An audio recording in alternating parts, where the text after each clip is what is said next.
So make yourself comfortable in your chair.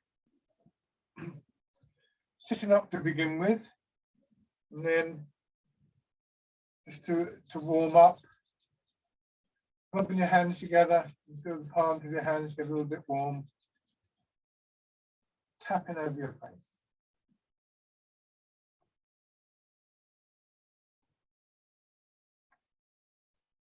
Over your head and neck.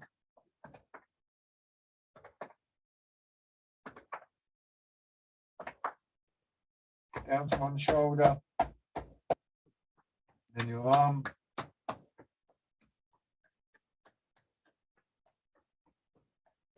The other side.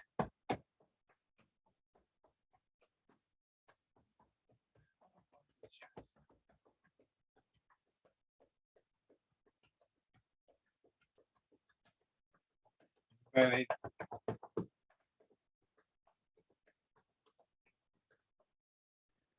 And your legs.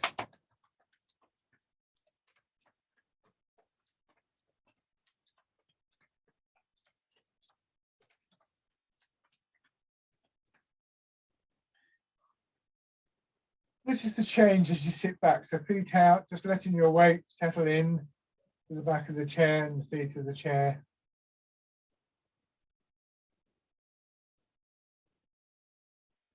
Take a couple of slow, gentle breaths. Close your eyes if it helps. Some people find that useful, but what you might find is, and it's not unusual by any means, is that you just fall asleep when you do that. But that just means you were tired. It's not the end of the world. But to just overcome that, sometimes if you keep your eyes open and sort of look into the mid-distance. Of course, if you are tired, then feeling drowsy is a very natural response. But for now, just assume you can stay awake. Just give yourself that feeling of really dropping back into the chair. And see if you notice any difference in things like your breathing, or if you have a sense of the circulation, your heartbeat, that kind of thing. Sometimes you can just feel a difference. But overall, the idea is to release the tightness in your body by allowing, in this instance, the chair to take your weight. So there's a sort of opening, expansive feeling that can develop.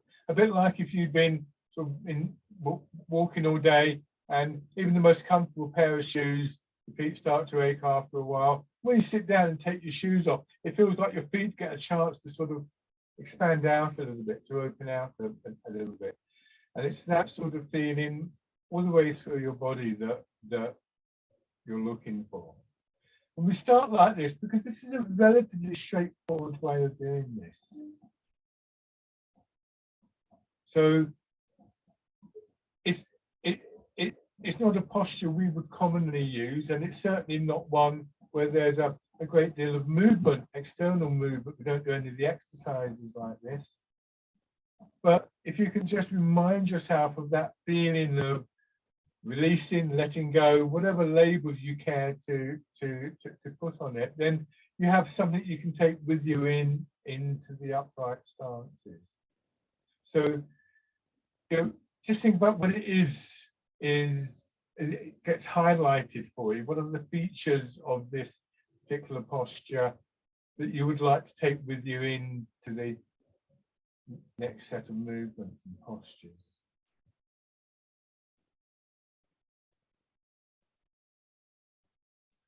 So you bring your feet in and come to the upright position. It's quite instinctive with us that when we come to an upright position, we try and pull ourselves up. We tend to tighten up in shoulders, back, neck, that kind of thing. What we want to try and do is to retain a good muscle tone, but not to have that sense of always struggling. And the way to do that is to think about the structure, the posture, how you can get the support that you need to enable that letting go that you felt in the reclining position in this more upright posture. So first of all, thinking about your basic foundation, your feet, your hips, the chair, of course, But when we talk about the hips, it's really hips resting on the chair. They form a square, more or less. So if you think of your feet and your hips being at the corners of a square, then what you want is for your head to be going into the square a little bit. So if I'm sitting like this, I showed this side as well, I was sitting on the stool. If I'm sitting right back like this and I'm sitting upright, then I'm fine, except that behind me there is nothing at all. And if you were sitting on a stool, say in a cafe or something like that, you'll probably be a little bit forward, and even then, you'll probably just angle forward slightly. So this is what we're looking to do here in this position, but still keeping a sense that there's an upright position. We want to balance the forces between being pulled forwards and being pulled backwards. We want them to neutralize. Between sinking down into the chair and a sort of uplift, the natural response of your body to the pull of gravity isn't to just collapse. There's a strength that starts to come through, and it's that strength that we're looking to get a feeling for. You can feel a little bit in the soles of your feet and in your hips, lower back, buttocks, that kind of area. And in your legs, they'll tend to have a feeling that's more dense, more full. But because you've got the chair there, less likely than if you're standing to actually stiffen. So we want to make a distinction between a part of the body, a joint or a muscle or anywhere really, the whole body eventually, that is working and under load, and one that is beginning to strain. One image I sometimes offer to people is that we want to tune the body like we might tune a musical instrument, like a guitar. And if you get a guitar and you stretch the string out just enough to give you the note, too little and it's a bit flat, and so on and so forth. But also bear in mind that when the guitar is well tuned, you don't have to use it hard. You could just tap very gently on the end of one string, and the vibration would go all the way along that string.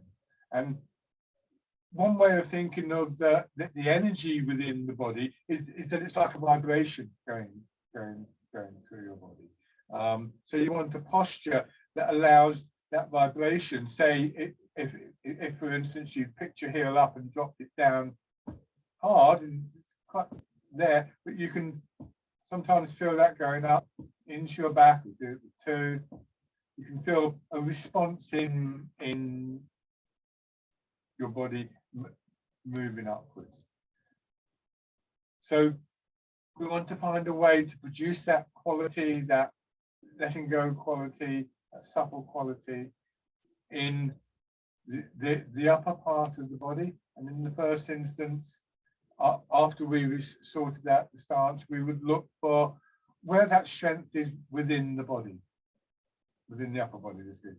So you'll be thinking about your spine and the area around your spine, and you'll be thinking more about your back in general than you would be about the front of your body. Our backs have evolved largely to have what we think of as the front of the body hanging from it, rather than having to strain to be upright. If you find that your back's beginning to ache, that's not surprising, because you are still using your back and you're using your spine, but using it slightly differently, so muscles have to have time to adjust. Just sit back when you need to. If the ache continues, you sit right back, so the lower part of your back is against the chair. That can also offer a little bit of support, or trouble is that moves you back, so it's harder to feel the weight in your feet. You could put a cushion or something between you and the back. There's various ways you can do this. Think of this kind of inner quality, this strength, this what is thought of as a framework or a structure within your body, It's been like a tailor's dummy. So a lot of the soft tissue, that's muscles, the internal organs, your skin, the fascia, even things like the rib cage, which are relatively soft, are draped over that internal framework. So you've got a bit of a shape there. So big muscles like, say, for instance, the trapezius muscle in the upper part of your back are working, but they're not straining. And eventually you get the feeling that the entire load of supporting your body and moving your body is in one way or another distributed through the whole of your body. Some parts more emphasized than others. Legs, obviously, when you're standing, your back as well, more than the front. But ultimately, it's like everything works together. There's muscles in the front of your body as well. Remember that balance between front and back, etc., etc. So we're looking for that same response in maybe our breathing or whatever it was you noticed sitting back. And then beginning to turn your head. So try and keep in the back of your mind that feeling of reclining backwards.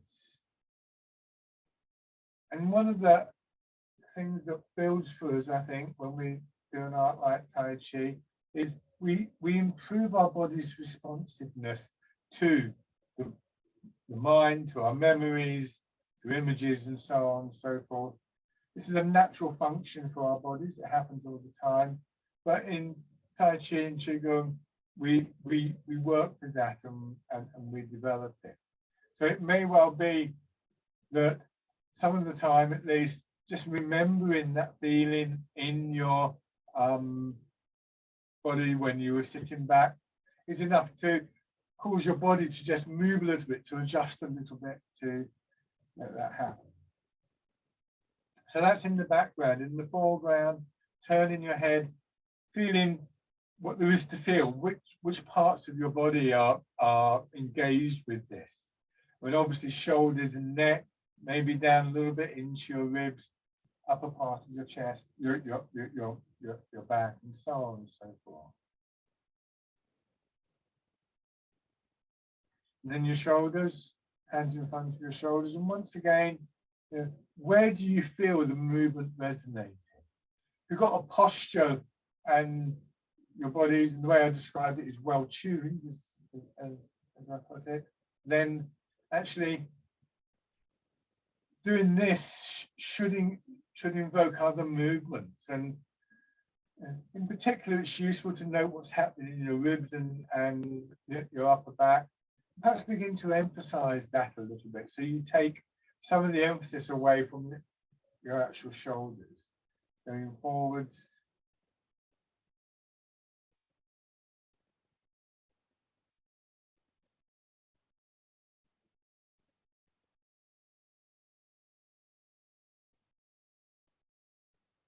Hands down to your sides. Winding your arms around.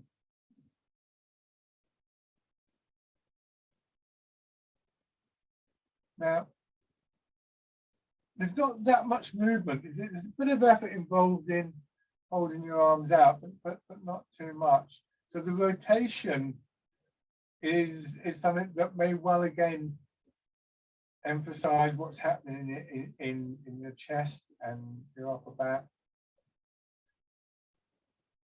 And what happens is, over a period of time, these little things that we become aware of, they sit in our awareness and gradually sort of blend together. So they just become part and parcel of how we move.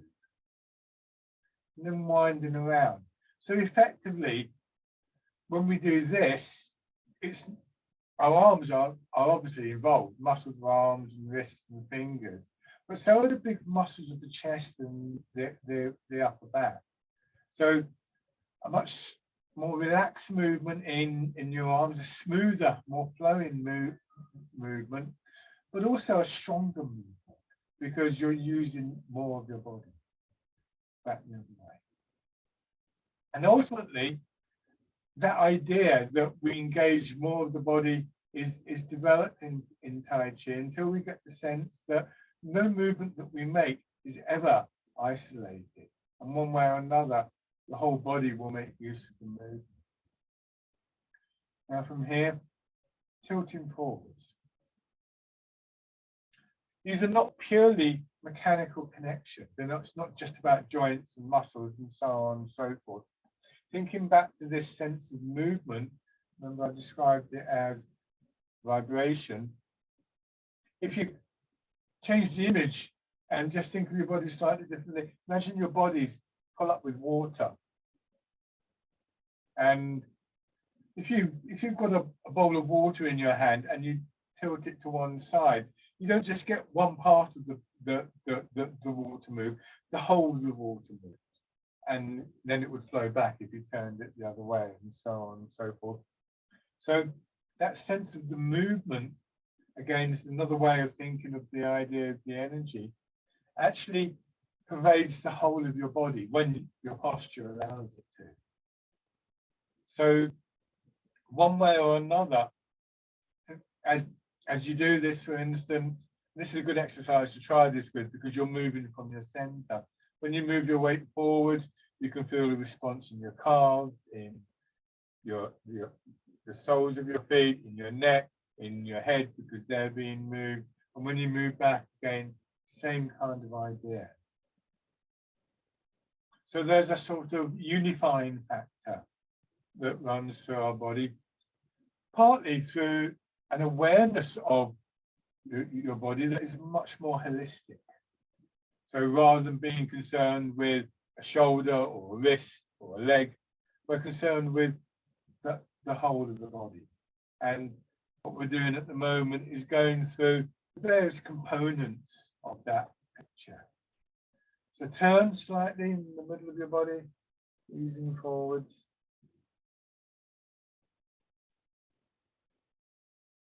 So if this were, if you were doing something like doing a jigsaw puzzle, you kind of lay out all the pieces first of all.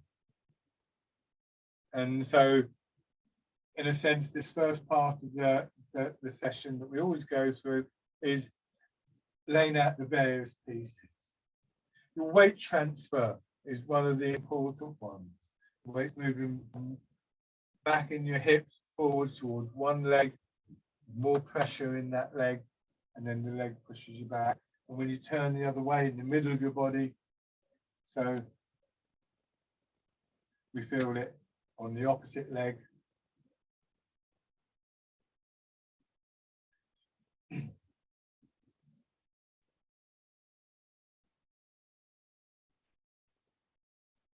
And then going around.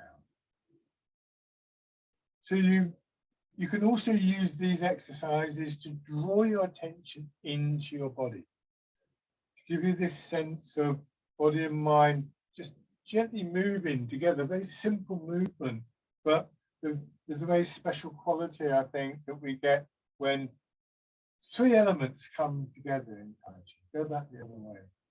And they're sometimes referred to as the three treasures, or the three jewels, which is our body, the physical side of what we're doing, our mind, our awareness in all of its aspects, and the movement itself, the flow, the momentum, the energy.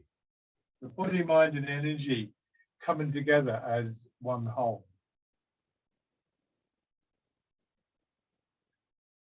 Okay, and then come back to the central position, pull one heel up and step out.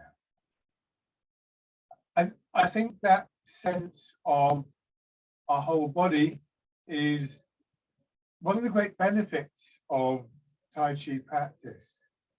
And it's something that is really at the heart of our well-being.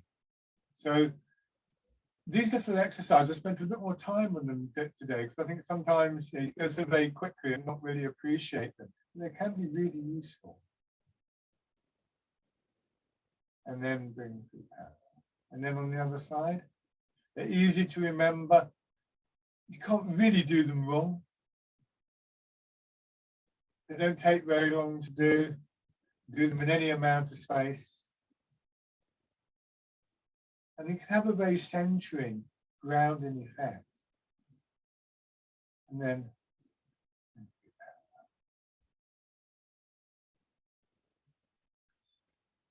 good. So now, in a sense, we want to have that awareness in the back of our mind. And when we come to the main body of exercises, then we're focusing on the exercise and trusting that that feeling is there. You may think back to it every now and then, but you want to focus on the particular exercise that you're doing. So hands down by your sides again, weight back in your hips, palms forwards, and then just tilting forwards, leaving your arms hanging straight out from your shoulders. So the transfer of your weight is bringing your hands forwards and backwards. Then I'll show you from the side. The rotation just moves it from one side, from the front of your shoulder to the rear of your shoulder. The combination means that, you know, if you had a pen in your hand and a piece of paper there, you would actually write out quite a significant curve, but you're not straining in your arms to do that. So again, we can begin to recognize those parts of the body, the ribs, for instance, that contribute to the movement. The movement of your weight obviously does. So we get to recognize key elements. And at the same time, we train our mind to recognize that. So more familiar with the exercise, all of you in the session. And it's not just what I say, it's not just what the books say, it's what you notice about a particular exercise. Now, fisherman cast net. Here, the arms do begin to move a little bit further, not because we're trying to move them. Simply, one thing is to have an idea that we're moving through water. So your shoulders move back, but also the water. Hold your arms back for a moment.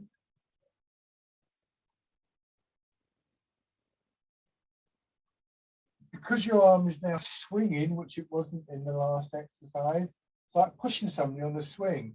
It begins to swing a little bit further each time with a minimum amount of extra effort. And that effort is not in the arm, it's more, remember, in chest and ribs and things like that. A third aspect of this is, even as my hand is going forwards, I'm pushing down through my feet to send my weight back. My hand follows, and as it's swinging back, I'm pushing through my hips to push myself forwards. So it's as though your arm is constantly trying to catch up, but never quite does. But it's a very smooth movement. It's not a frantic movement. So allow the big muscles of your arms to soften. Use them to keep the shape of your arm and your hand and your fingers, and feel the movement going through them. Right, put your feet out of the line now. And then next time you go forwards, we're going to change to the next movement. And this, you actually just maintain your arm in this position. Do the same thing, push back, because your shoulder's coming back, your arm will follow. And as it comes up, just let your elbow drop down. So here, it's as though there's a ball there between your arm and your body, and you're just coming back and you're drawing your arm over the ball and down. I can't do it with both hands because of the back of the chair, so that's why I've only done it with one hand. So you're not lifting your hand as much as letting your body go back, draw your hand up and keeping that position. I'm emphasizing this because it's very easy to think that it's all about the arms. That's our kind of default position quite often. But as you become more aware of what's happening in your body by being a little bit quieter in your arms, you'll appreciate that there's a great deal going on through the whole of your body. You may even feel a sort of rising, expanding movement up through your belly, your solar plexus, and your chest as you come back here. So something else you can feed back to the movement.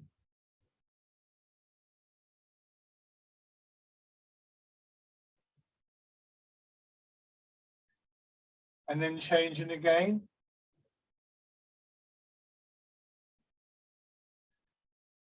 So once again, chest and upper back. I'll emphasize a little bit here. Your weight is still moving.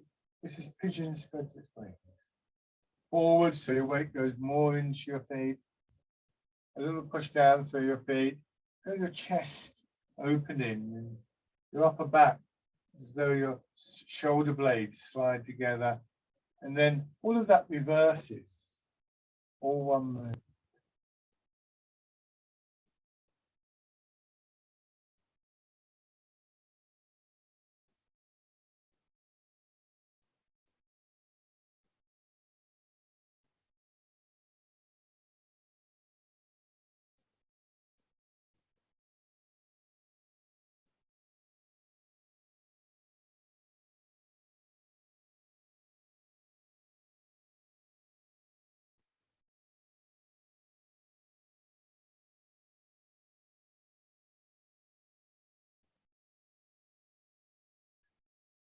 It's called pigeon spreads its wings, but sometimes when I'm doing this, have you ever seen a swan when it's a bit annoyed? You know how they rear back and their big wings come out? They're big bird swans, powerful birds. And so perhaps more than the pigeon, that image gives you an idea of the sort of strength that builds up when we use our body like this. And when we change to pushing away, we just change the shape that we're doing with the arms, and we sort of focus that power, focus that energy a little bit more. It's more targeted, but it's not a strain with our arms or anywhere in the body.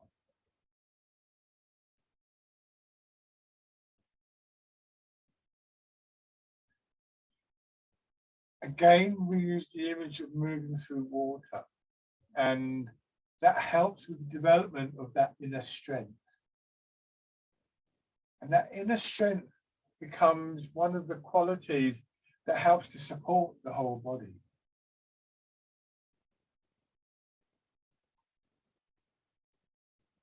When we bring those three jewels together, body, mind, and energy, that's where we might be able to talk about the qi as a kind of collective noun. And one of the functions in Chinese medicine given to the qi is that it supports, it holds the body.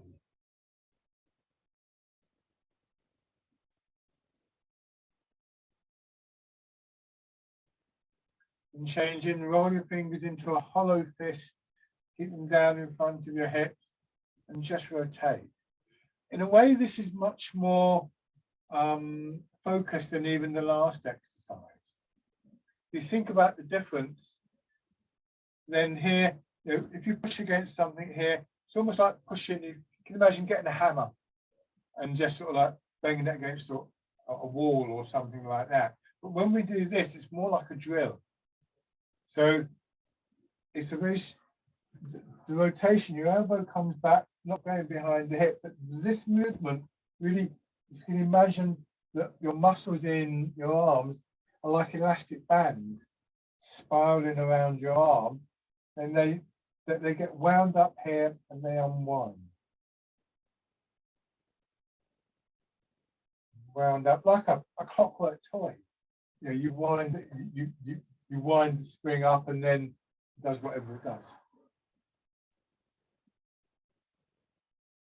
But you don't want to overwind, because we all know you can break a spring if you overwind. And a spring needs to be, well, springy, not solid, not tight, not hard, but springy.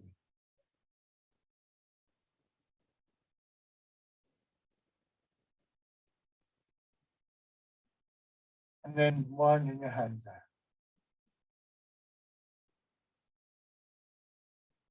That quality of inner strength is something that is more commonly associated, for obvious reasons, with the martial side of Tai Chi.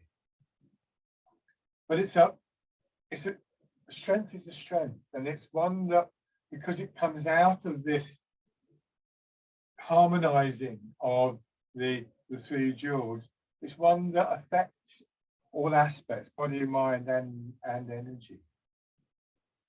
I'm sure we've all experienced in one way or another, either short-term or long-term, feeling slightly kind of helpless. You get ill, you get a cold, just something simple like that, and you feel weak, don't you? And sometimes it takes a while to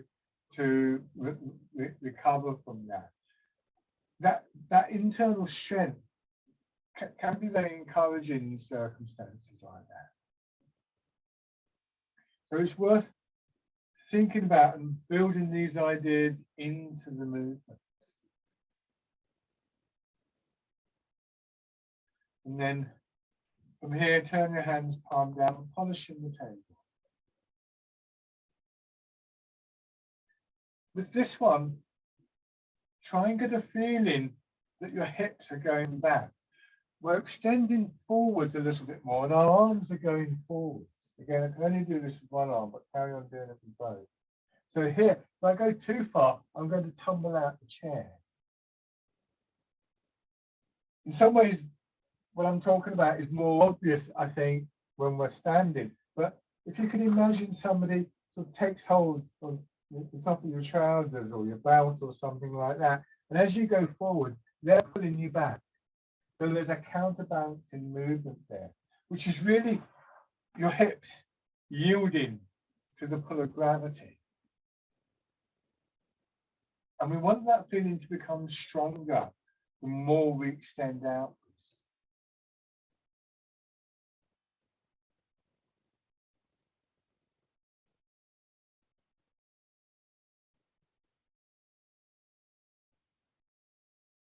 One more on each side.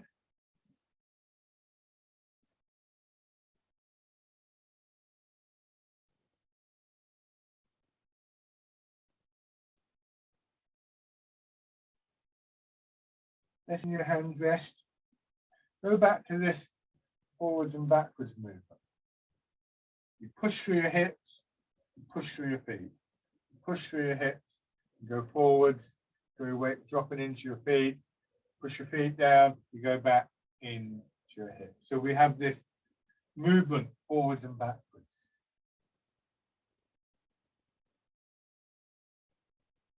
This is very similar to the action that we take when we go to stand up. If I were to stand up, what would actually happen is, don't just carry on, don't try, but I push forwards here, I feel my weight go into my feet, and then I push, and in fact that movement that was going to push me backwards ends up pushing me up. So if you almost at the same time as you push forwards, you push back as well. So you push down through your feet and your hips at the same time. Then what happens is you end up not going forwards or backwards, but you feel that sort of surging movement going up through your back, through your belly, filling the upper body up. And you get almost no movement forwards and backwards. So now when you bring your hands around, we push down through feet and hips. And again, most of the movement, most of the energy is there to make the movement before anything reaches your arms. So the role of your arms here is to fill up with that energy and to, again, give it a shape. Give it a pattern, a direction in one way or another. Quite often drawing on the images that we use. This one, imagine lifting up a ball and then going down, pressing that ball down into water. And with your arms moving like this, you may notice a certain amount of tingling in your back as well. Same thing here, a little bit more to the sides, wild goose.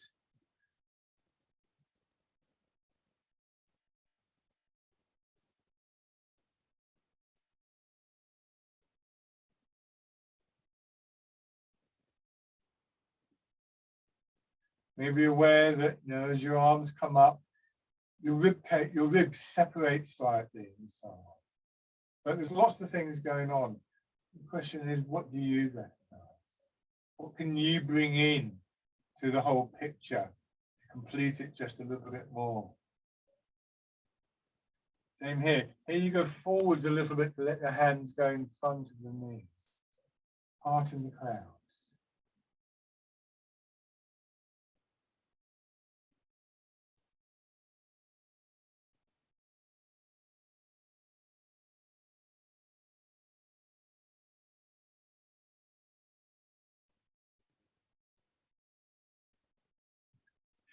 These aspects become increasingly subtle as we go through the different exercises.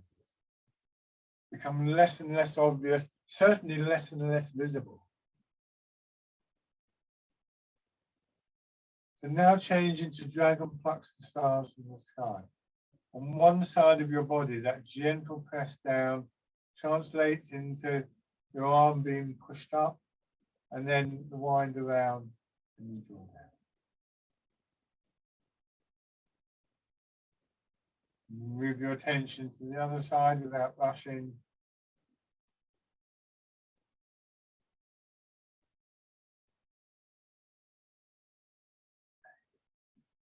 We don't see it so much these days, but there used to be a sort of spate of articles and things in Sunday supplements about things about Tai Chi and Qigong, and quite often the term used was effortless, which is obviously not true.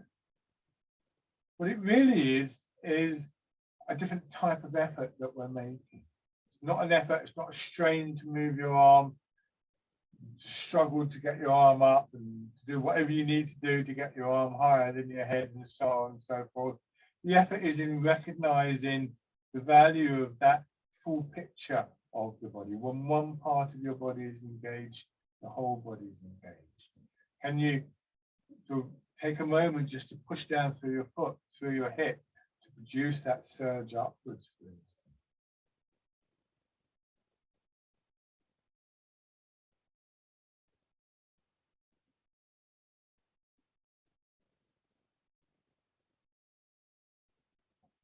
One more on each side.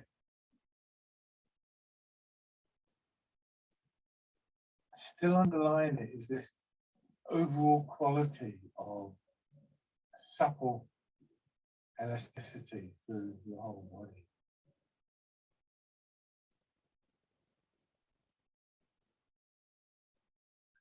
Bring your hands around in front of you again.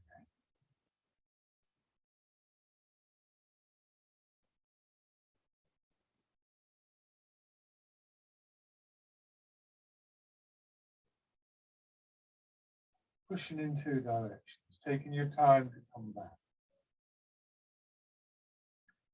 Imagine there's a ball here in the belly, and each time you bring your arms back, it's like that ball gets squeezed in.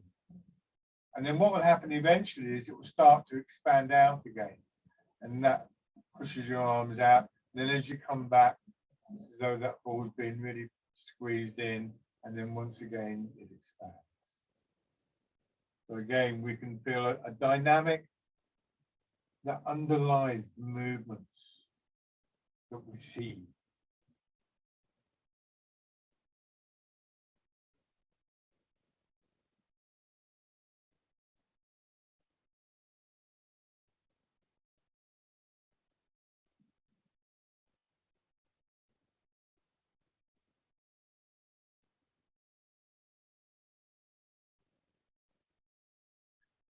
This time extending one foot. Once again, as you go forwards, feel that pull backwards through your hips. And just let it take over to draw your shoulders back. No hurry.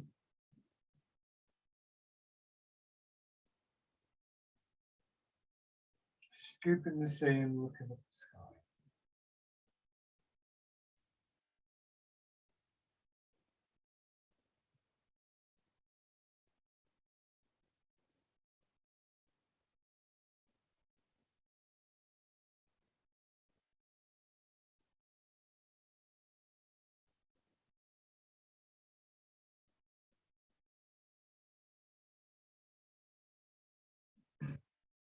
And then making a hollow fist with the fingers, grasping the tiger's ears. This time, you come from this more upright position, push down through your hip, feel the lengthening through your back. Just let your arm follow the movement. If you think about it, really, we could compare this movement to fisherman cast a net. Here is the basic action of fisherman cast a net.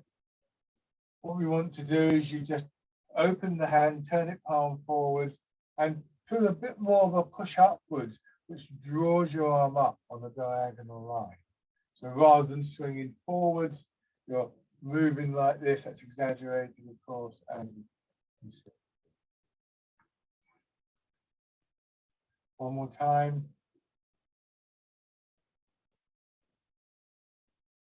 Switch sides.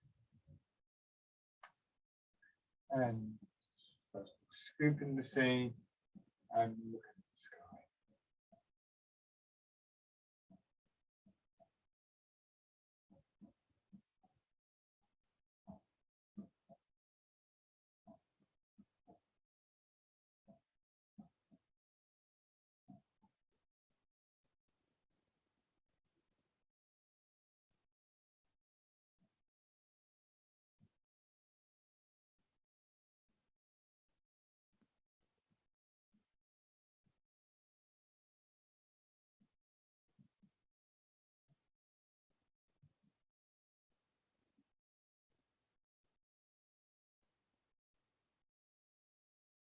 And grasping the tiger's ears.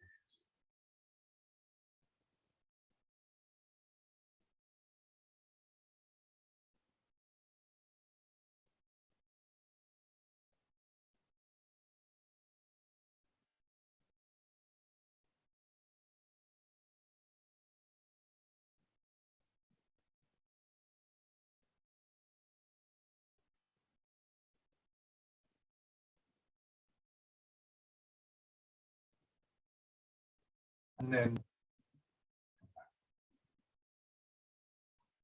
now rubbing your hands together. And once again, tapping over your face.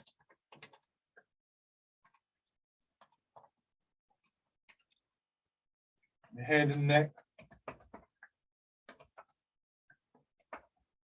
On the shoulder. Arm.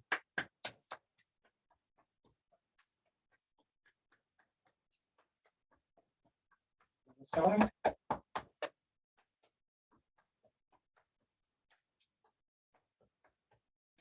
Up the chest.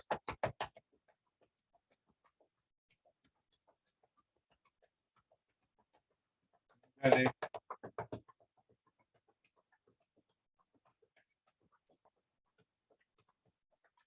And finally your legs.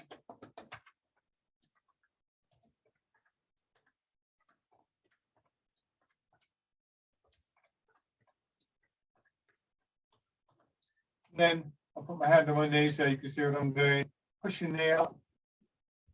And pushing the ball of your foot into the ground. It's just to get the muscles working back again in your legs. And then around.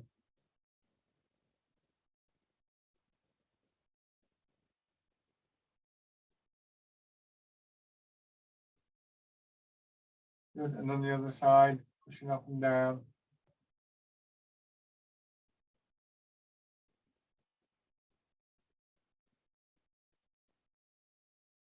And then around.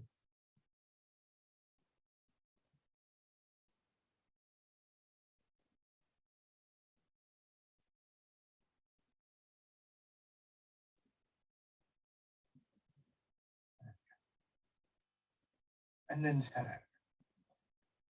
as always, use the chair for support, but also, again, thinking back, you know, how did it feel when you were laying back in the chair? How do we move from that to the upright stance? When we bring these three elements together, we're still subject to the laws of physics.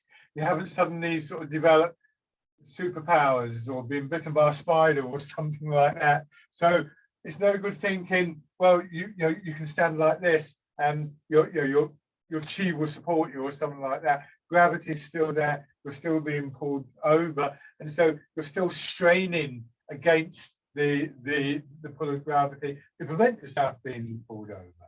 So once again, we have to pay attention to our posture. We're being supported totally by our legs now. That's obvious. But if you do this carefully, you hold on to something and just move your weight so that most of your weight's back in your heels, and you're already stumbling.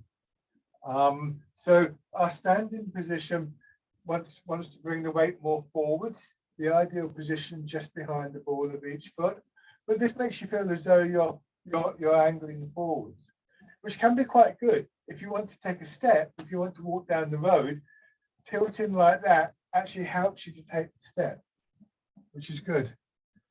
What's bad is if you tilt like that and you stumble, then you can fall. So as we do this, and I'm going to exaggerate, I do this, but remember in the chair, that feeling of somebody pulling your hips back. Gravity is doing that. So from here, what I do is I allow gravity to pull my hips back, and that way I achieve, once again, that sense of a neutral position between forwards and back. Also between left and right, and also between downward and upward. Your pull of gravity pulling you down, neutralized by this sort of springy resilience in your body. So if we go down a little bit further, then we load the legs and they push us up. And as we go up, gravity takes over and pulls us down. So once we've got that alignment in our posture, the circular movement, the circulation within the body is actually almost automatic.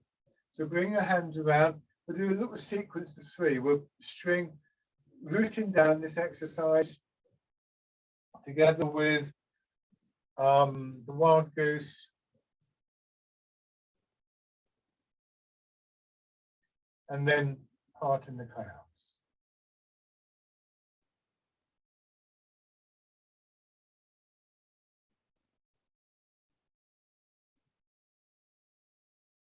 Back to rooting down.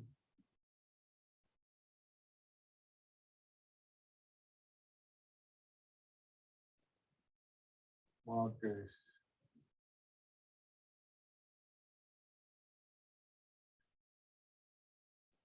Heart in the clouds.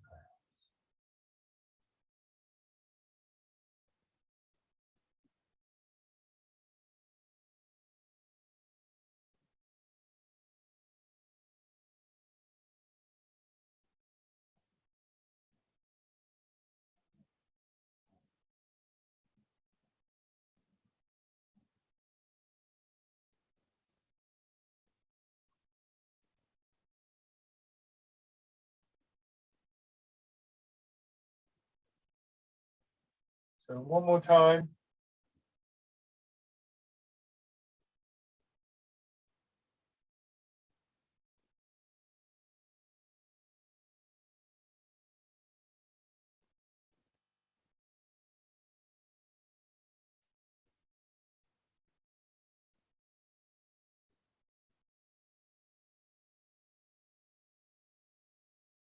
Good. Now then, 1 foot forwards. So transferring your weight by pushing from the leg. As I said, in everyday walking, if we wanted to take a step, what we might do is pivot forwards a little bit. But this isn't the same. You're trying to keep your body upright. So the main drive comes from your legs. Sink down into the leg. Let it push you back. but still aware of that slight pull on your hips. So any tendency that we might have to sort of angle forwards is neutralized. Very gently, because you shouldn't need to do it too much.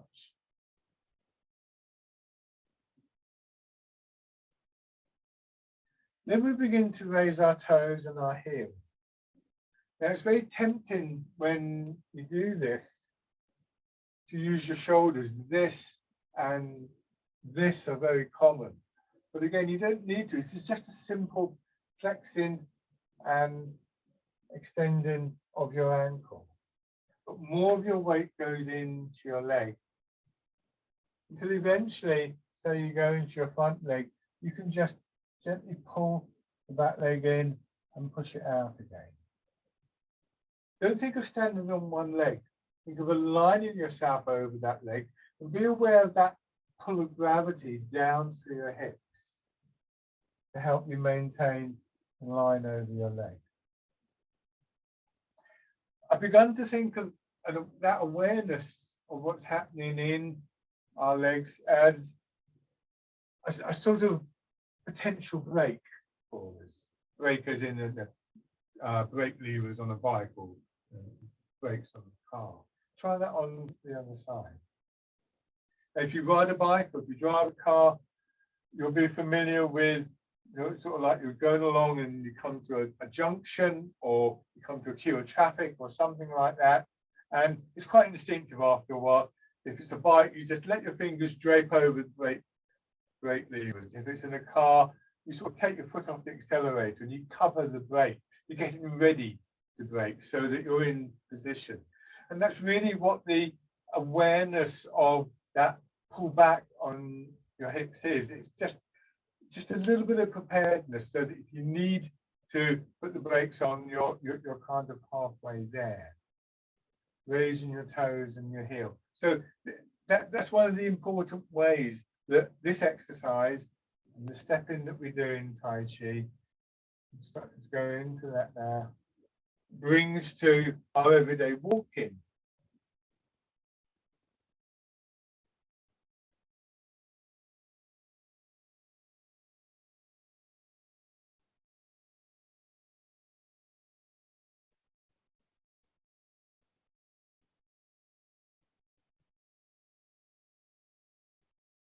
And then just take a few steps through.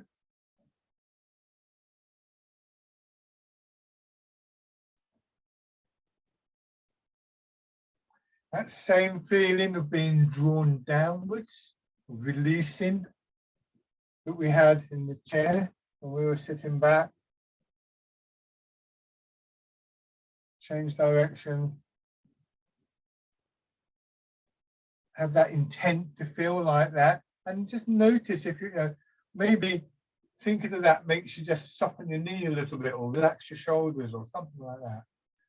Sometimes just notice these responses from your body. Good. Now 1 foot forwards, it doesn't matter which foot. We're going to the standing version of fisherman caster net.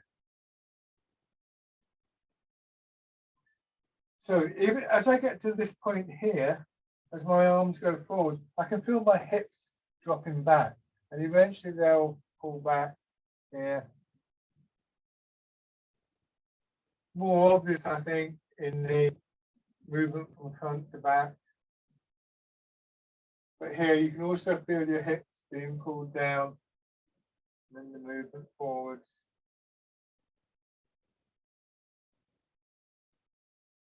That will probably mean that your arms aren't moving quite so far. That's okay. Some of that movement you'll come back, you'll get back anyway. And then you go forward, you raise your back heel and you bring the foot in. Now, if I stand here and if I move my arms out, the further my arms go out, the more likely I am to get drawn forwards. Same thing here. And what puts the brakes on is that sinking down. So we go through, you bring the foot in, and then you just settle.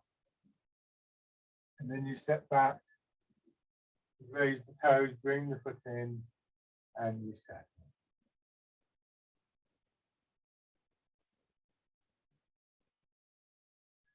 To start off with, because you're putting the emphasis on your hips, you'll probably lose the flow of this movement, but you will get that back if you practice like this.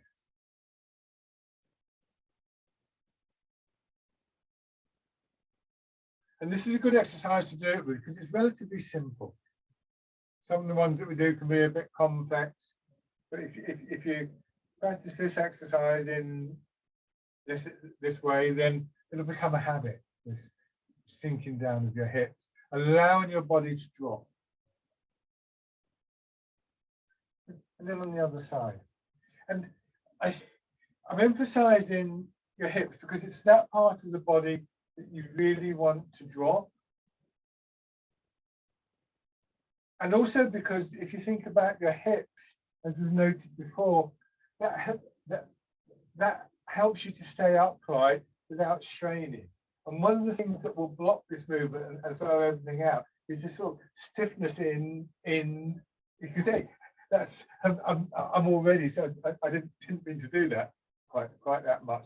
But by stiffening up like this, I'm also pulling myself out of the ground and out of my root. So it's a good thing to notice and to build on. I'm just stepping in.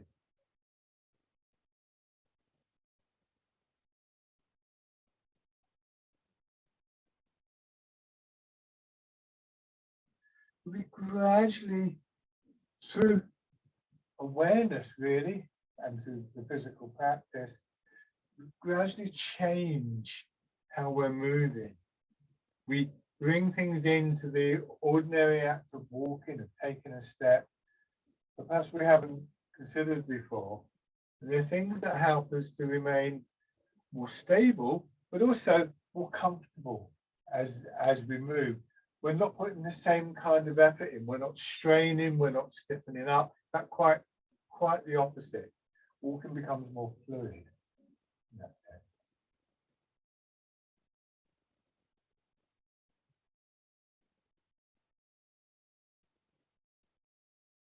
Good, and bring your feet out.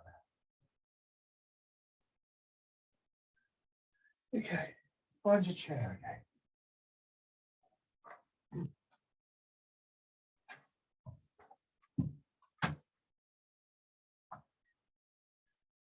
As always, this is never going to be simply a practice that's a benefit to the mind, of the body, sorry, it's the mind as well. All of these ideas, all of these things that I've been talking about also draw your attention into your body, and we get that sense of spacious resting in the mind as well. That's also where we might fall asleep again, but that as I said, that can happen quite easily, so don't worry about that. So we extend out and we draw back, and our attention goes out and comes back. It's part of the rhythm of the movement. So we finish with embrace tiger, return to the mountain. Feel your weight sinking down into your hips, a gentle little push from your feet and your hips. And your arms becoming heavier until you just yield to the pull of gravity, bringing them around as though you're holding the ball. Let your elbows drop. Feel your hips sinking back into the chair. There's contraction in your back. Again, push up. Feel your shoulders being pushed away from your hips. And then your back contracting downwards, drawing your shoulders, drawing your arms down. That little moment of resting before we start again. So embrace tiger, return to the mountain.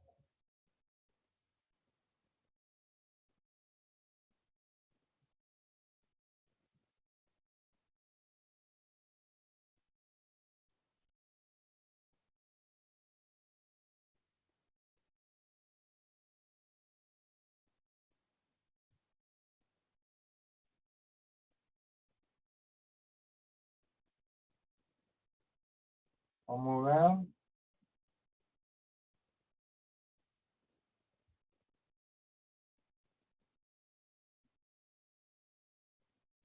and rest.